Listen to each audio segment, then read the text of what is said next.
Good to have with us today, Tim Livingston. Tim, how you doing? I am doing good, Robert. Thanks for letting me be on with you. Man, it's a pleasure to have you aboard. And as a matter of fact, I read your bio, and it fits right in with the scenery behind you. That is radio, and I wanted to ask you immediately. You know, I'm an old radio guy, getting older all the time. But you are obviously in the radio business as well, are you not? I am.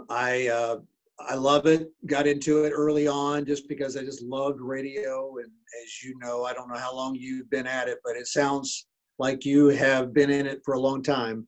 I just love it. I got into it because my dad was already in it, and just grew up around studios. And I go all the way back. I'm older than you, so I had the third class license. I should go get it out of my office and show you. I had to have that to get on the air when I was 15. Hey, wait a minute. I had to have a third class too. We may be right about the same age. I was 15 when I started radio. That's And, awesome. and you know, the toughest, tell me if this is not true for you. For me, the toughest test I ever took was the one to get that third class radio I operator's license. know. Exactly right. I had to think harder and study more in depth than I got my driver's license. So That's, it was crazy. that's right. And then, of course, about 5 years later, they say, hey, you don't have to have it anymore. All you got to have is this little slip of paper. And I don't even think you have to have that now. You don't? Do you still have yours? I do not. I wish I did, but I don't. I've got mine. I've got mine back there. I don't know why I kept it, but just a cool thing. So yeah, I've been in it for a long time, and fortunately, Robert, Southern gospel music has been the main passion that I've been raised around. Dad was in it, so and it just worked out to where at an early age I was able to get into it, and we got the station when I was probably 18. I became the station manager. I don't think not because I was qualified, but because I was their only son. But it's worked out. It's been quite some time since then. You know, I've been in it about over right at 40 years. Now, just because you've been in Southern Gospel radio and music doesn't necessarily mean you become a Southern Gospel writer, but you have. So how did you develop that talent? Robert, I want to first be very candid with you and tell you that it absolutely, it had to be a God thing. You know, I mean, just because you love music doesn't mean that you're musical.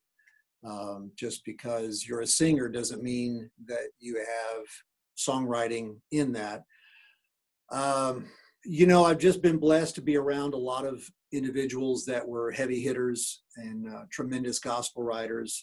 I call personal friends such as Ronnie Henson, that's been in my life for probably 45 years. Mm-hmm. We were blessed to have the Hensons here so many times in the Dayton area, at Dad's promotion, at the concerts. And so just, you know, being around people that just thought a certain way on songwriting. And Ronnie Henson one time said that, he told me personally, he says, you never write a song to someone, you write a song for someone. So you say it the way that they would say it.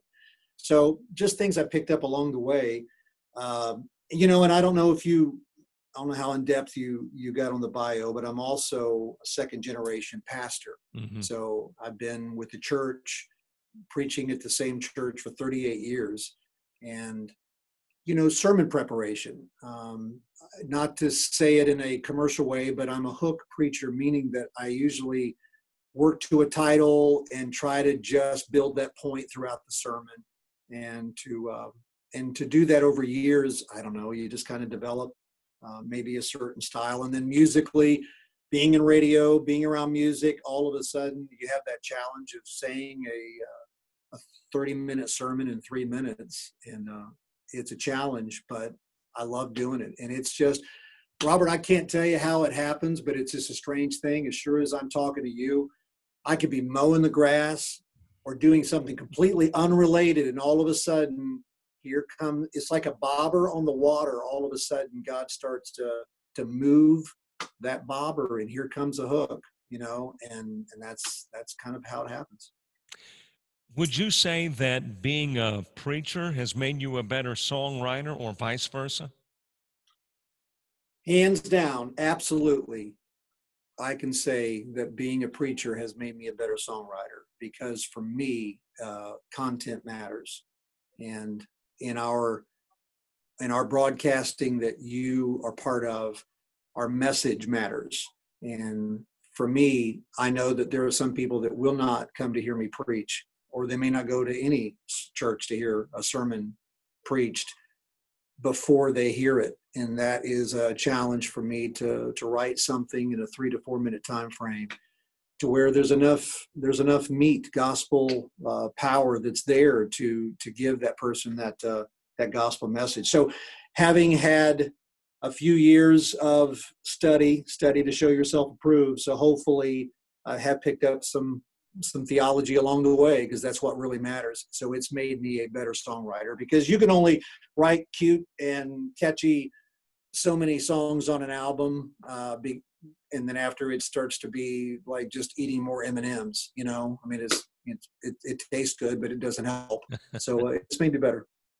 Has every song you've written turned into a sermon? I'm assuming that every sermon doesn't necessarily turn into a song, but has every song turned into a sermon?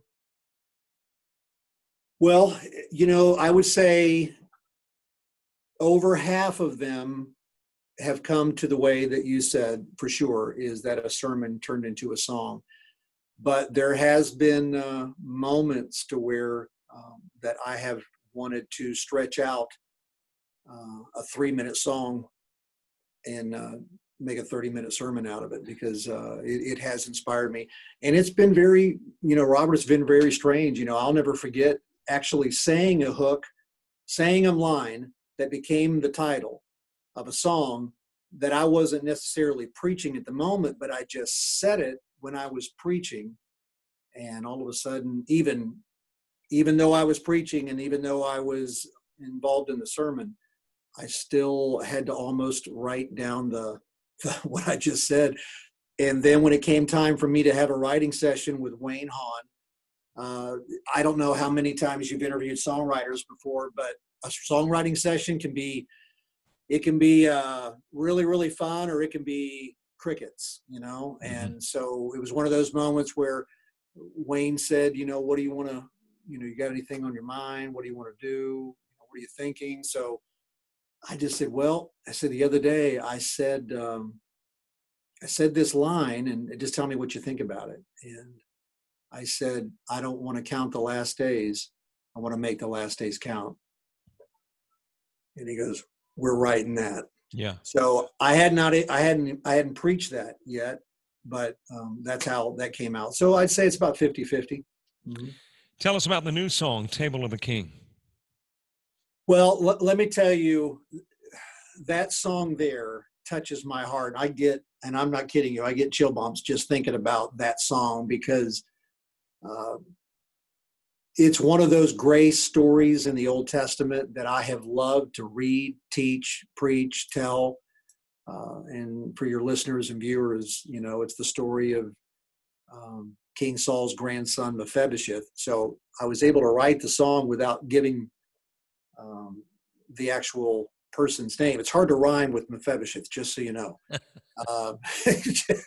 So that story of the crippled grandson of Saul that was hiding for so many years because of the David King Saul conflict, and that story of grace and how David remembered the pact that he made with Jonathan, Mephibosheth's dad, and to go get him. And he was out in the middle of nowhere hiding, and he was crippled. So, just one day thinking about that story, and I just wrote down the words, crippled and on the run. And that opening line there just inspired me to write the rest of that song, because that's an oxymoron. That's a paradox, crippled and on the run. And I think for people that have been lost and now saved, they really were. They were fighting a losing battle, and they were going nowhere fast. Or in some cases, you know, if you die without the Lord, you're going to go where you don't want to go forever. And so writing that song, I will tell you this, it was so interesting. The last album, I Just Miss You, that Table of the King, I actually did not record that song. It should have been on that album, but I had so many other songs. I had 11 songs, and it was like the bubble song. It was the 12th. Right. And as it turned out, it was supposed to be on this record. because it's my favorite, and it encapsulates the whole gospel message in 3 or 4 minutes. Yeah, I've got to ask, how does a song like Table of the King become a bubble song? I mean, to me, it's one of those premier tunes. I know. Well, I think God just blinded my ears or eyes to just have me wait. That it was a wait thing. I think that God wanted it now, and He wanted it on this record. But looking back, I wish I had been singing it for the last 6 or 7 years since we recorded. But it was supposed to be on the Inside Information CD, and it's just, Robert, when I sing it. There are some songs that you sing over time that you don't get you don't get used to them, but the message may not be as fresh as a song like Table of the King. Mm-hmm. When I sing that, oh my goodness, it still gets to me. And Les Butler says his favorite line of that is, "The news that was delivered has delivered me." Mm-hmm. That's why we do what we do. That's why you give your time and effort and hours at WTJT to tell people that message. And here we are, covered by grace at the table of a king. Somehow I feel like I could, if I let you, you could start preaching for us. You could do a sermon. I got a Bible here, and we can give an address for people to drop an offering in at WTJT. But that's right. I got to ask this, though. I mean, you sing, you write, you preach. What order of importance to you? I mean, if you had to give up something, I mean, which would it be? Well, that's probably the hardest question I've ever been asked. Well, I think the voice element, if I lost my voice to be able to preach or sing, it would be probably the most frustrating thing that I've ever had experience in my life. I think that I'm not going to answer that because I can't. But if I should ever lose my voice, thank God that I can still push buttons in radio. But well, I pray that never happens, because the music element of my life is just part of me. I don't know, and you know how it is. Music just touches a human being in a way that is unlike any other thing in life. There's no other comparison how it works like that. So I'm going to have to think on that, but probably just ignore this question. So okay, we'll let you ignore. That's no problem. I want to give folks an opportunity to find out how to find out more about you. So do they go to a website if they want to get your product? Can they go to a website and get that information? Is there a Facebook page? All of the above. The easy is timlivingstonmusic.com, and it's right there on that website that will have a link for you. And the song that, Robert, that you were talking about, Table of the King, is there right on the splash page or the home page for people to listen to it. And if they haven't heard it already, they can. And then you can click on store, and it's there that you'll have a link to the brand new CD. And we've even got, I know we're live and it doesn't matter. Ron, can you get me one of those MP3s, thumb drives? We've got a brand new, I just do things like that, Robert, just let folks know this isn't scripted. That's right. That's okay. But I came out with a thumb drive with the CD, and bring the cassette with you too, because sometimes in automobiles they're not putting CD players in. They're just putting the little port, for the cars. So we've even got, you'll appreciate this, but we've got our CD, which is the brand new and Inside Information. I co-wrote that song with Gerald Crabb. So that's there. And we've got our product on thumb drive, so people can just plug the thumb drive into their car or their computer, and the brand new product will come up. But this, my friend, is coolness. It looks like a CD. Remember the J card and all of that? I do. Yep, got the J card. And so here's the cassette, and then you open up the bottom, and there's the thumb drive. That is cool. If I never sold a one, I just loved looking at the 100 pieces in the box, because it's just cool, man. I thought you were pulling out a cassette for a minute. I'm going, we are going back. Oh, I know. Yeah, why? Why go back there?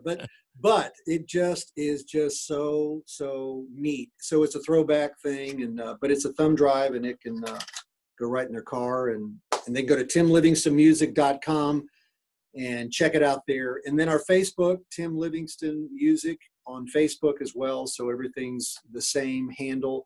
And you can go to YouTube, and our videos are there as well. I Can't Erase the Message, I Just Miss You, some concept videos that we produced. And so, but if folks want to check it out, then go to timlivingstonmusic.com. Definitely do that. And Tim, I want to say thanks first for the interview. Number two is thanks for the great music, especially love Table of the King. Great new song. Well, I appreciate it. And let me tell you, I appreciate you because you represent a host of individuals that are, selfish, and you're able to do what you do with faith, that there are people out there, you're in a room and you're talking and you're playing music and you never know who you're reaching. And I want to thank you and everybody connected to WTJT. And I believe your call letters mean trusting Jesus today. That's and, it. I praise God for people like you. Thank you for letting me be on in the Baker, Florida area, down there in the Panhandle, in the beautiful area that you're in. Thank you for playing my music, and I pray God's blessings on you. Hey, thank you. You as well. Great talking with you, Tim. Thank you. Thank you. God bless. You too.